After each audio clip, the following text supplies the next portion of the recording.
Hello and welcome. Kamusta kayong lahat dito mga kapatid kong star viewers? I love you guys. Palagi po yan. Shout out sa lahat ng mga subscribers ko dito, sa mga tumatangkilik dito sa aking YouTube channel, The Star Talking Tarot. Welcome back everybody and kamusta kayong lahat? I do hope everybody are doing well. And ang reading natin ngayon is about healing.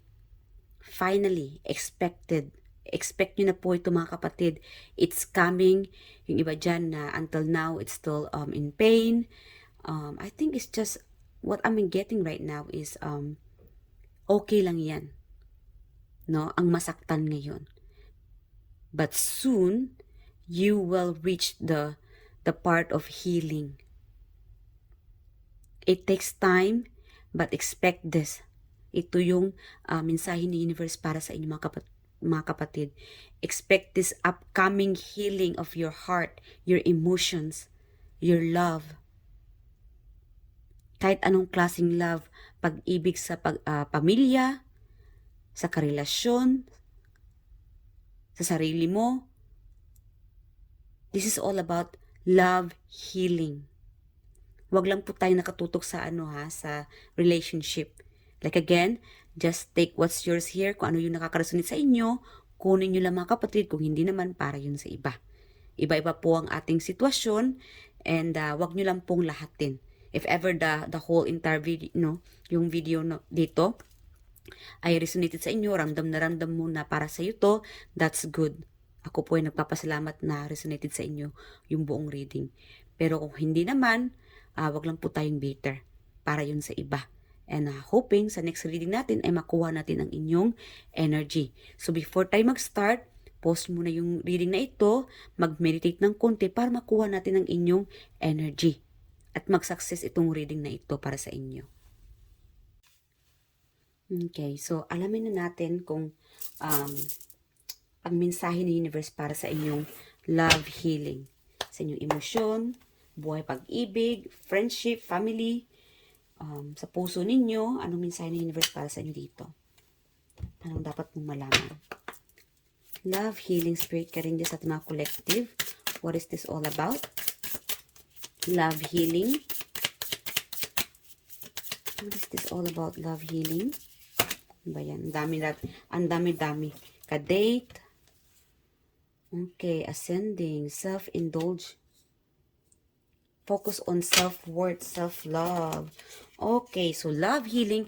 Guys, if you are seeking for healing, love yourself, indulge yourself. Okay? Magliwaliw kayo. Siguro mag-exercise, mag-zumba, hang out with other friends, magpapamper, maggagala. Okay? Travel, that's also healing. It helps you guys, mga kapatid, na the more na ginagawa nyo yung pagta-travel, makikihangout sa pamilya, you need to disconnect yourself from that pain. Kailangan kasi na ma-distract. I-distract nyo yung sarili ninyo doon sa mga bagay kung saan kayo naging masaya. Hangout with co-workers, or siguro, try to think about like a hobby, no? Sewing or planting, cooking, para ma-distract kayo. And kasi meron tayo itong love healing. I think specifically someone need that love healing, emotionally healing. I'm sorry guys, medyo dito. Yeah, very specific here. Someone here need this advice, a message from the universe about your heart, your emotions. Kailangan mo to. Kailangan mong i-distract ang sarili mo. If you are seeking for to heal from that pain, kailangan mong i-distract ang sarili mo. Oras na, mga kapatid, to distract yourself, to do something. Magta-travel, indulge yourself, papamper, magpaganda, magpa-sexy, use your talent, siguro mag-zumba. Yeah. Alright, what else, Spirit Guardian, just for love healing? Tell me more about love healing sa ating mga collective. If you don't feel this reading, mga kapatid, even sa start, baka hindi talaga to para sa inyo. But then again, if nagawi itong reading sa inyo, meaning this is meant to find you, para to sa iyo. Someone needed a support from the universe, a message. The golden mirror, self-observed, narcissist, one-sided relationship, love bombing. Siguro nagulat ka, nasaktan ka. That's why you are in pain right now. Kaya nasaktan ka, diba, dun sa love triangle, unexpected, emotionally. Na-offend ka, nasaktan ka, it could be a family member. Like again, guys, iba-iba ang sitwasyon ninyo. You need a healing. Siguro until now, hindi ka pa nakapag-move on. Karamihan dito sa inyo, kaya nagawi kayo sa reading na ito dahil hindi ka pa nakapag-move on. Emotionally, physically, you are still in pain. Even your heart until now. Pakilakasan na lang po ng volume ng reading na ito. Paalala mga kapatid, hindi ko po gawin ang aking mahiwagang microphone. Paki-bluetooth na lang po sa speaker or any other gadgets. Okay, yeah. Golden mirror. Like again guys, paalala lang mga kapatid, you could be, this is very specific din ano, you could be also dealing like a karma. Yung iba dito. Like again guys, bago kayo manakit ng ibang kapwa, or every step or every action you made or decision, nagre-reflect yun sa inyo. So, the more na gumagawa kayo ng magandang bagay, nakapagpapasaya kayo ng kapwa, sa karelasyon, sa friendship, pamilya, yun din ang balik sa inyo. Pero kung hindi kayo naging seryoso sa karelasyon ninyo, sa tao, no, sa katrabaho, you're being too mean lately, naging mapagpintas, sinungaling, yun din ang balik sa inyo. Like again, nagre-reflect yung gawain ninyo, whoever you are dealing with right now or recently. So, kailangan talaga guys, be mindful before you say something to someone, or you did something, or you're doing something in the future, you know. Kailangan talaga ay maging maingat tayo. Maging sensitibo din tayo. Kasi yun din po ang balik sa atin. Lalo-lalo na kung ikaw itong nag-cheat, nagsisinungaling, magkakaroon ka rin talaga ng karma para dyan. Babalik at babalik din yan sa inyo.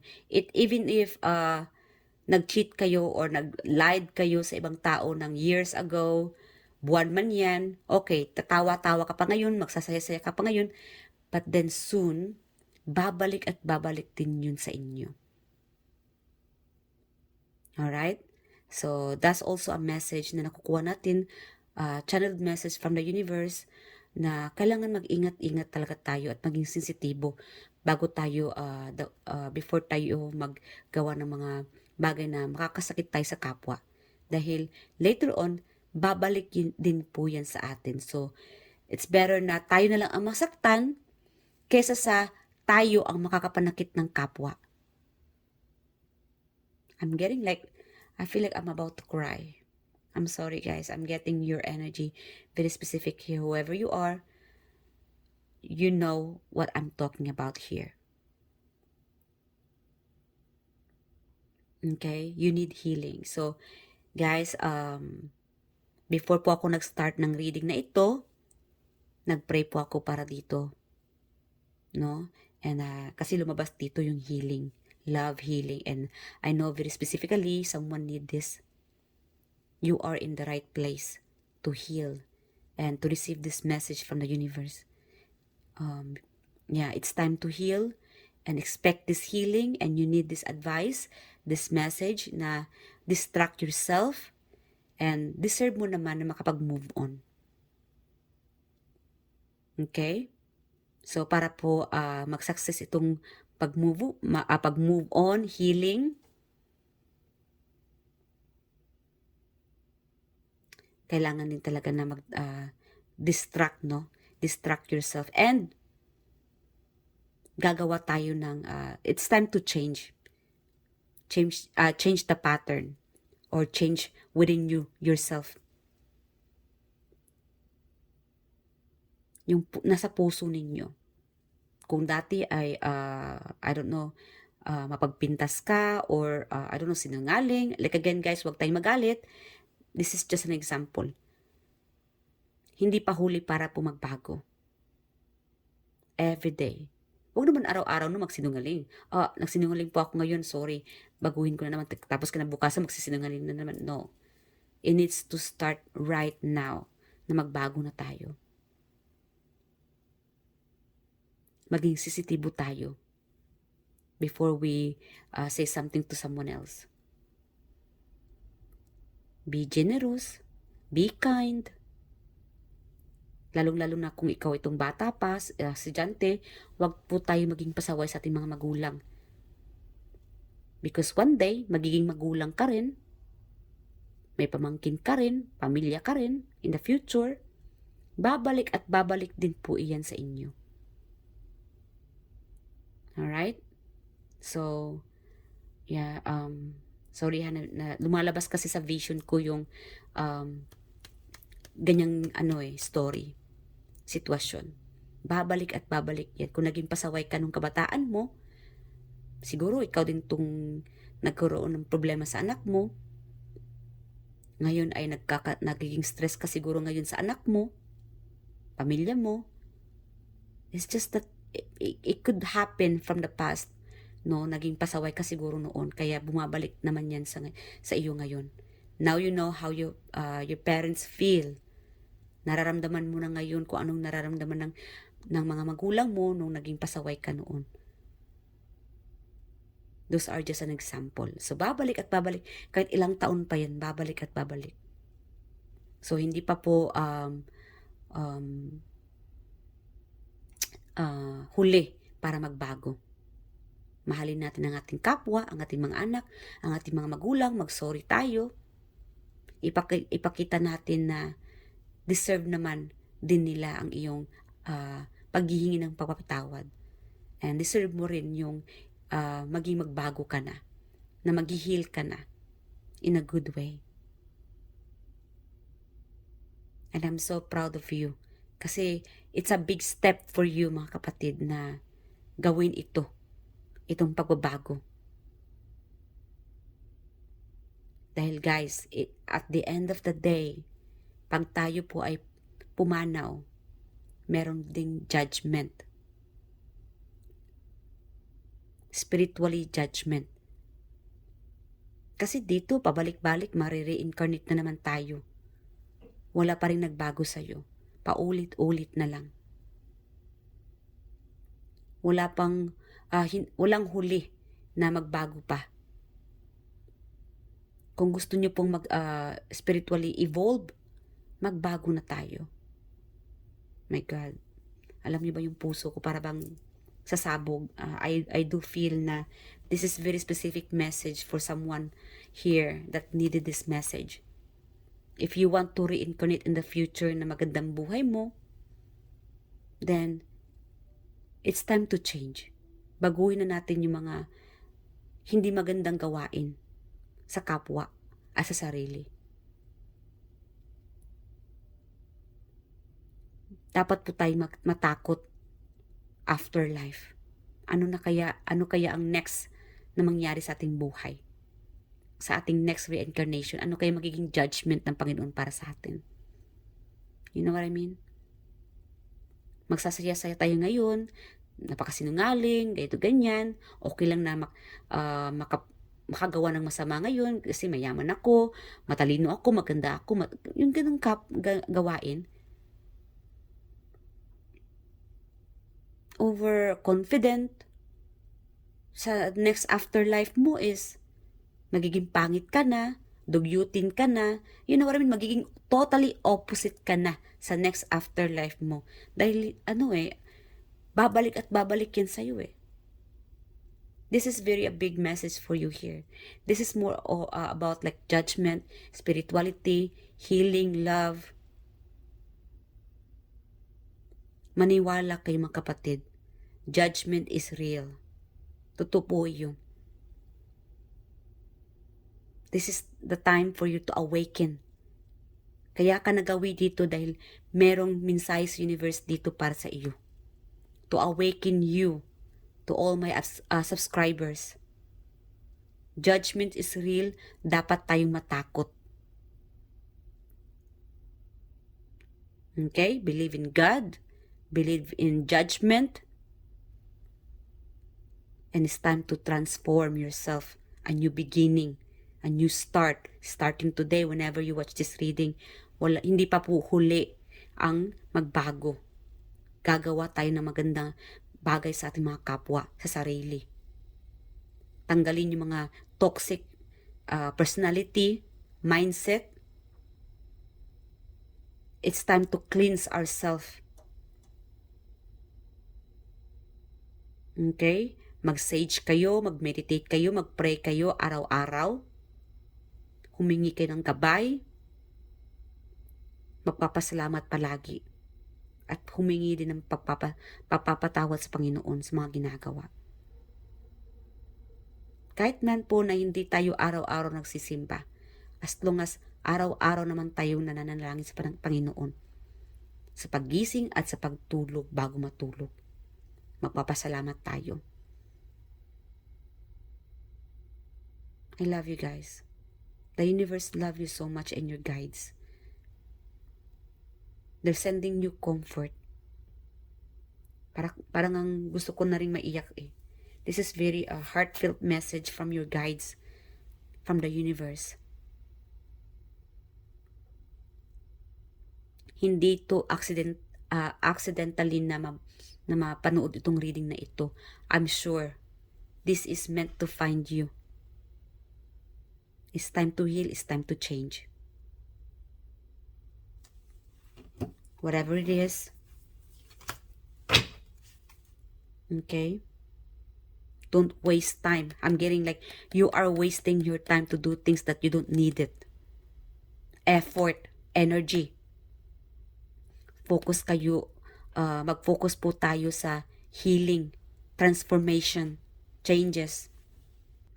So yeah, I'm sorry guys ha. As a message here, time flies. Huwag sayangin ang oras at ang energy. It's time to heal, move forward. Kasi meron dito ang bagal-bagal. Ang bagal-bagal ng transformation mo. Ang bagal-bagal ng pag-usad. Or pag-akyat, or pag-evolve. It could be spiritually evolving. Ang bagal-bagal ng usad ng iyong transformation, ang iyong pag-i-evolve, ang pagbabago. Spiritually, especially sa inyong healing. Oras na para magbago. Okay? Sa inyong personality, the way you treated people. Like again, spiritually, it's time to do good things to others, good deeds to others. And to yourself. Mag-evolve, transformation, spirituality. This is meant to find you. Okay? You guys are being guided. Ang gusto ng guides ninyo ay mag-evolve kayo. Para maganda ang judgment sa inyo. Para hindi na kayo pabalik-balik ng reincarnation ng ilang beses pa. Kailangan talaga may nagbabago sa inyo. Mag-i-evolve kayo in a good way. Meron siguro sa inyo dito na I'm getting like gusto kasi ni universe na pabilisin ang pag-i-evolve ninyo. Psychically could be spiritually. Kasi ang bagal-bagal eh. Because you guys, most of us here in this world, bilang tao, we are being distracted. Okay? We are being distracted. So, you guys need to do something. Healing for yourself. Believe in God. Believe in spirituality. Judgment. And it's time to heal. Move on. No need to revenge, hindi mo na kailangan pang mag-revenge. Si universe nang bahala sa mga negatibong pangyayari sa buhay mo. Like again, merong judgment, karma. All you gotta do, focus on yourself, self-care, self-love, moving forward. Do good deeds to others. Always positive. Manalangin palagi. Mag-meditate.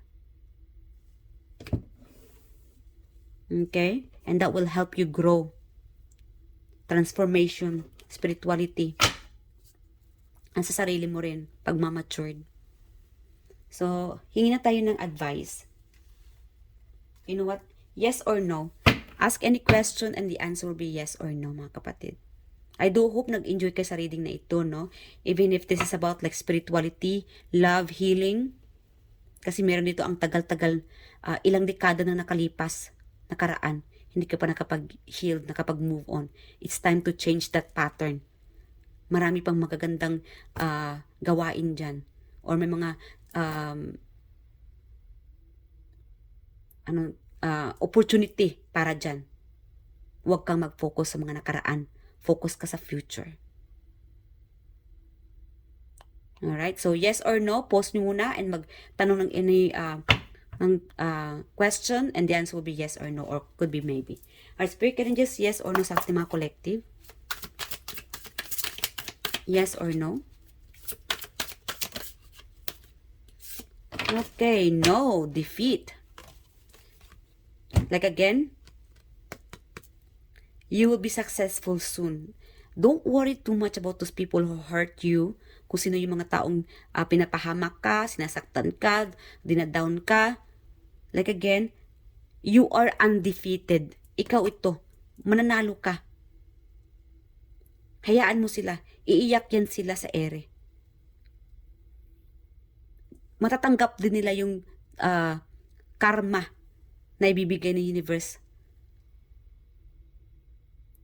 Okay? All you gotta do is focus on your future. Do not feel like you against the world. It's time to change, magbago, maghingi ng pagpapatawad. Yeah. So leave everything behind and believe in yourself. Self-care, indulge yourself. Move forward. Let go and let God. So even if we have here no, defeat, surrender, like again, surrender your worries to the universe. It's time to heal. So mag-self-care ka. Like again, na-mention ko na kanina, ayoko nang pabalik-balik pa. Surrender, change, walking away, self-sacrifice, self-sabotaging behavior, understanded behavior, deception, lack of communication, aggression, bullying, intimidation. So iwasan nating makaapak ng ibang kapwa. It's time to change those bad habits. Whatever it is, ikaw na nakakalam, humingi tayo ng pagpapatawad sa kapwa at sa Panginoon. Stay strong.